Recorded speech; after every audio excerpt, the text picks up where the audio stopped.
Hoy entrevistamos a una de las figuras más influyentes en la biología a nivel mundial. Es director del Instituto de Salud Global y Patógenos Emergentes del Hospital Monte Sinaí en Nueva York. Reconocido por sus contribuciones al estudio de los virus respiratorios y su capacidad para generar conocimiento clave en el contexto de pandemias globales, García Sastre es una referencia indiscutible en su campo. En esta entrevista, García Sastre comparte sus reflexiones sobre su reciente participación en el Congreso Nacional de Hematología, Hemoterapia, Trombosis y Hemostasia, Hemato 2024, donde ha abordado el rol del paciente inmunosuprimido como potencial generador de variantes de virus respiratorios, en un momento clave de la transición hacia una situación endémica de la COVID-19. Además, exploramos el papel crucial que desempeñó la hematología durante la pandemia y nos explica su perspectiva sobre la posibilidad de enfrentar nuevas pandemias en un futuro cercano y el impacto que puede tener la inteligencia artificial en la lucha contra estos patógenos globales. Comenzamos. Hola, estamos con Adolfo García Sastre del Instituto de Salud Global y Patógenos Emergentes del Hospital Mount Sinai de Nueva York. ¿Qué tal? Muy bien, encantado de estar aquí en Palma. Gracias por atender nuestra petición de entrevista. Queríamos comenzar preguntándole qué supone para usted participar en el Congreso Nacional de Hematología, para un congreso que normalmente no tiene que ver con su área de expertise. Bueno, pues es una gran oportunidad, ¿no? Yo creo que una de las cosas que hemos aprendido durante la pandemia de COVID-19 es que realmente para aprender rápidamente de cómo funcionan nuevas cosas, nuevas patologías, se necesita integrar distintas áreas de conocimiento. Y durante la pandemia de COVID-19, una de las cosas positivas que hubo fue que campos que estaban mucho más distanciados, pues empezaron a hablar unos con otros para poder intentar encontrar medidas que pudieran aplacar, mitigar los estragos que estaba haciendo la pandemia, ¿no? Y la única forma de hacerlo rápidamente es mediante eso, unificarnos los distintos campos, porque cada uno sabe un poquito de su campo, pero al final la patología y lo que causa la enfermedad es un compendio entre los conocimientos de distintos campos. Y está muy bien que esto se mantenga y que se mantenga en contacto entre distintos campos de investigación para poder hacer cosas más rápidas con respecto a prepararnos mejor en problemas de salud.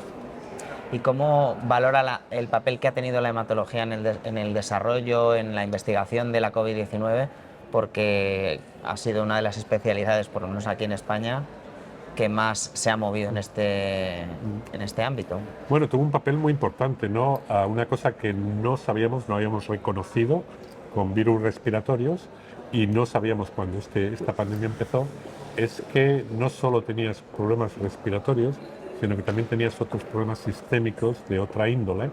Y uno de los problemas que dio lugar al COVID y que gracias a los clínicos se pudo ver enseguida es que muchos pacientes con enfermedad severa desarrollaban síndromes de coagulación que contribuían a la enfermedad severa que tenían, y eso ha dado lugar a que se hicieran tratamientos que prevenían estas coagulaciones, que al principio, sobre todo al principio de la pandemia, cuando había muchas cantidades de enfermedad severa, pues contribuyeron a salvar vidas, ¿no? Entonces eso ha sido un papel muy importante.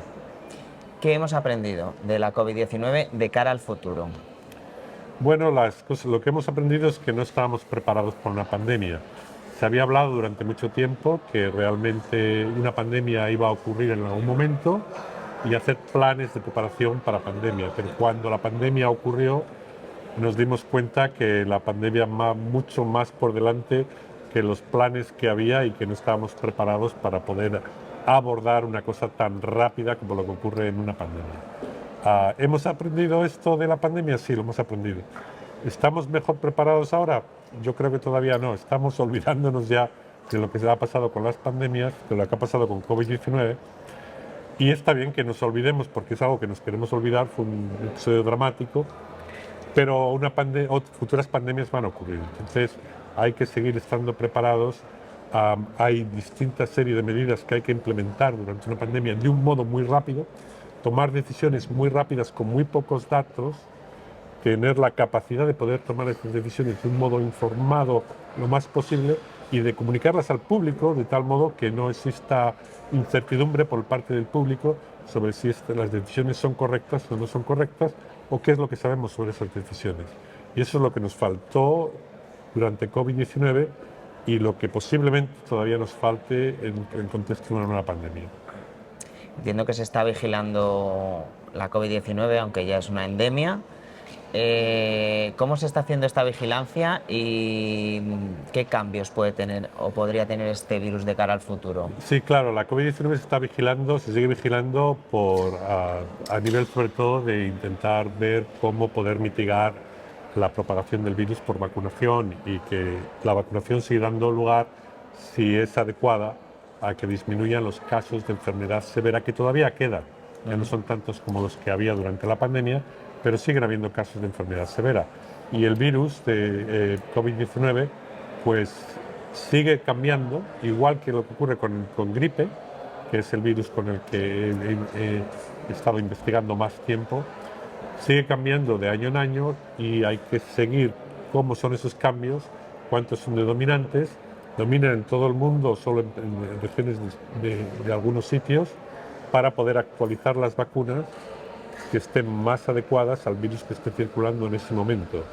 Estamos todavía un poco por detrás del virus en cuestión de vacunación, porque el virus sigue cambiando muy rápidamente, pero es mucho mejor vacunarse con lo que está cercano a lo que está circulando ahora que con las primeras vacunas que fueron desarrolladas con respecto a la primera variante que empezó a circular, ¿no? Las variantes de Wuhan.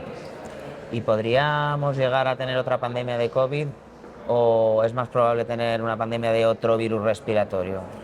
Bueno, con respecto a pandemias, el que siempre ha estado causando pandemias es gripe. Y gripe seguimos teniendo, va a haber una pandemia de gripe. Sí. Ya dijimos antes del 2009 que iba a haber una nueva pandemia de gripe, que era muy difícil de predecir cuál iba a ser. Y la verdad es que nos pilló de sorpresa que fuera un H1, porque pensábamos que iba a ser más bien un H5, un H7 o un H2, pero no un H1. Lo mismo ocurre ahora. Pensamos que el H5 ha evolucionado de un modo que presenta más riesgo ahora debido a la gran cantidad de virus que están circulando en animales en este momento, que son H5, lo cual puede facilitar su adaptación a humanos, pero no sabemos si los H5 van a ser al final causantes de una pandemia o no. Lo que sí sabemos es que va a haber otra pandemia de gripe. Ha habido 4 pandemias en los últimos 100 años. No han cambiado las circunstancias de cómo se originan las pandemias de gripe. En todo caso, se ha aumentado la posibilidad porque hay más humanos y más contacto de humanos con animales infectados con virus de gripe animal. De tal modo que la probabilidad de que un virus pueda adaptarse a humanos es mucho mayor que la que existía hace 100 años. Así que va a ocurrir.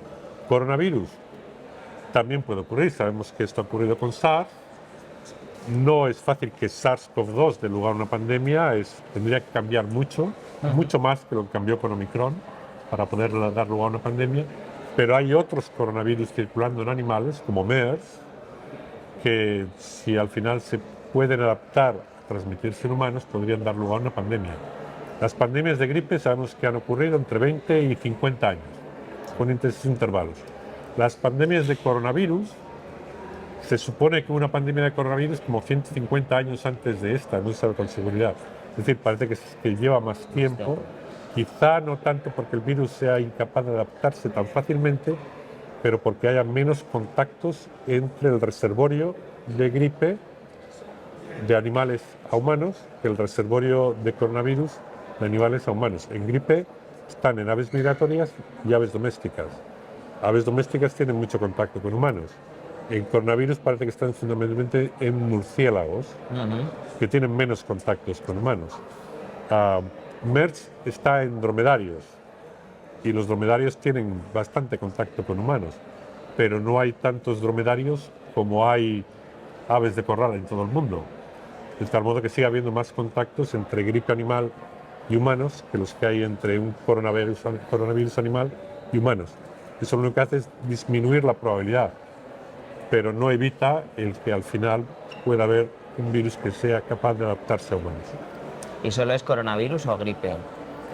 Hasta ahora, coronavirus y gripe son los que han causado estos problemas en los últimos años, pero pandemias anteriores a estas, de La pandemia de gripe del 2009 o la pandemia de COVID-19 fue la pandemia del virus de la inmunodeficiencia adquirida. Este es un virus que viene de simios y que causó una devastación también. Lo que fue el SIDA en el mundo fue devastador. Ahora tenemos tratamientos, no tenemos todavía vacunas, las personas pueden vivir con esos tratamientos, convivir con el virus, pero no tenemos vacunas todavía contra ellos. Es decir, que prácticamente cualquier virus puede iniciar una pandemia. Algunos tienen más probabilidad y otros menos. Pero prácticamente cualquier virus animal que se encuentra en el reservorio animal, que no se encuentre en humanos, si adquiere las propiedades de poderse transmitir en humanos, daría lugar a una pandemia. El paciente inmunosuprimido, que suele ser, bueno, los pacientes hematológicos, especialmente con cáncer hematológico, suelen ser pacientes inmunosuprimidos, es un potencial generador de variantes de virus respiratorios. ¿Esto qué supone desde el punto de vista clínico? Desde el punto de vista clínico. Bueno, lo primero es el paciente en sí, ¿no? Sí. Es más vulnerable porque es incapaz de eliminar bien el virus con el que está infectado. Y la mayor parte de las infecciones que ocurren en pacientes son con virus respiratorios durante la época que están circulando, ¿no? Entonces, eso es una de las cosas que hay que tener en cuenta e intentar evitar en lo posible el que las personas inmunosuprimidas se contagien por el riesgo que les supone a ellas mismas, ¿no? Porque las vacunas no funcionan bien en ellos porque están inmunosuprimidos, de tal modo que la única posibilidad que tienen una vez que están contagiados es quizá con antivirales, pero tarda mucho más tiempo en eliminar el virus una persona inmunosuprimida que una persona que no esté inmunosuprimida, de tal modo que puede dar lugar a enfermedad severa en esos pacientes. Luego está la posibilidad de que en esos pacientes generen variantes que tengan muchas más mutaciones de las que se generan normalmente durante una infección de una persona que no esté inmunosuprimida. La razón por ello es porque está más tiempo dentro de la persona. El virus tiene más tiempo de adaptarse para evadir respuestas que ocurren contra el virus dentro de la persona inmunosuprimida, porque a pesar de que no lo puede eliminar, sí que desarrolla cierto tipo de respuesta al cual el virus da lugar a que se seleccionen variantes que son capaces de replicar mejor en esa respuesta que es débil, pero es similar a la nuestra, a la que no tienen pacientes inmunosuprimidos, lo cual da lugar a la generación de unas variantes que puedan ser mucho más distintas y para las cuales las vacunas que hay ahora puedan ser menos efectivas, ¿no?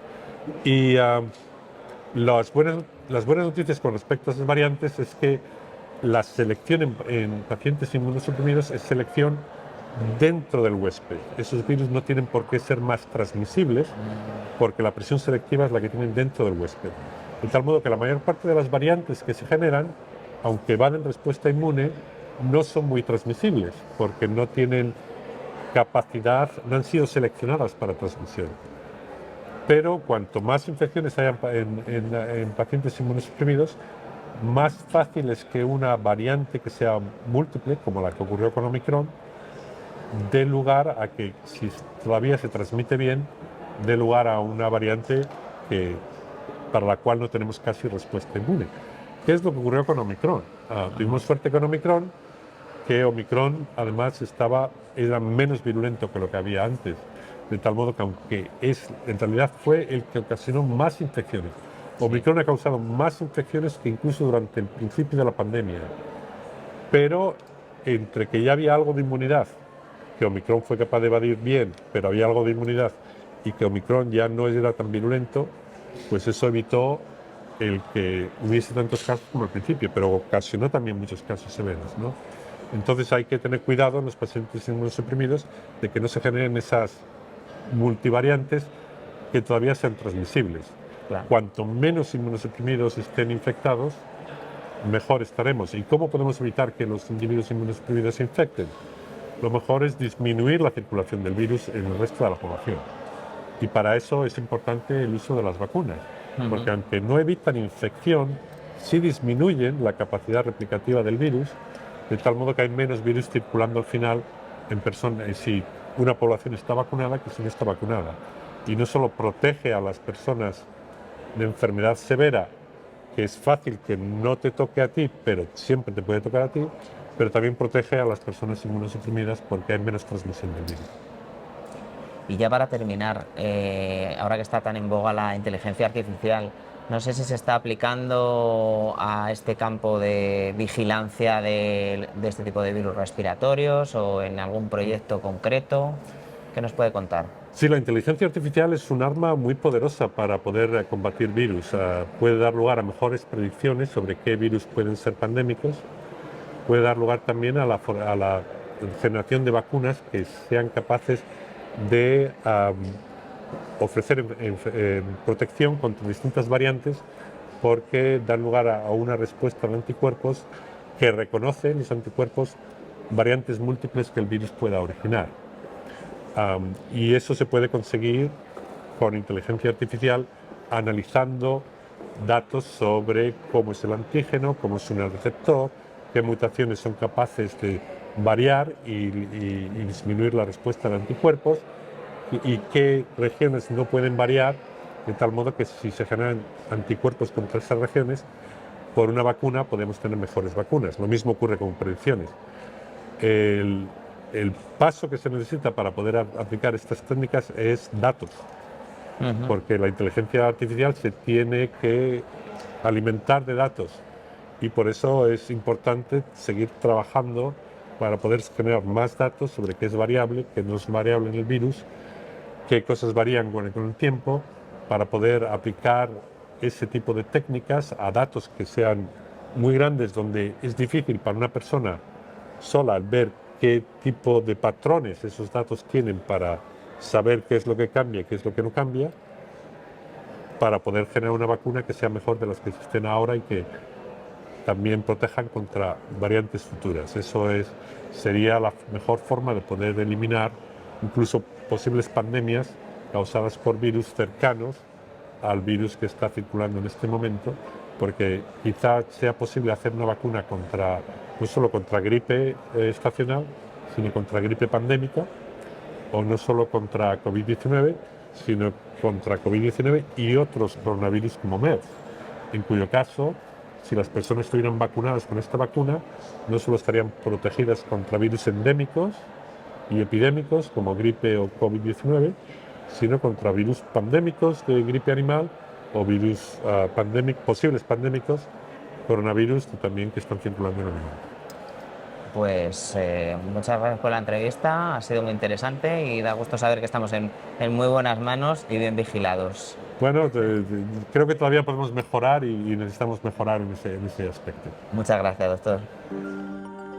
Adolfo García Sastre nos ofrece una perspectiva única y llena de matices sobre los desafíos y avances en la lucha contra los virus respiratorios, en particular en el contexto del paciente inmunosuprimido. Su análisis destaca no solo la importancia de estar preparados frente a posibles pandemias futuras, sino también el rol fundamental que desempeñan herramientas innovadoras como la inteligencia artificial en la vigilancia y el control de estos patógenos. Desde su liderazgo en el Hospital Monte Sinaí hasta su contribución en Hemato 2024, su trabajo continúa marcando un antes y un después en la forma en que entendemos y combatimos las enfermedades infecciosas. Sin duda, estas reflexiones nos animan a todos a seguir avanzando hacia un futuro más seguro en salud global. Hasta la próxima entrevista en mayúsculas.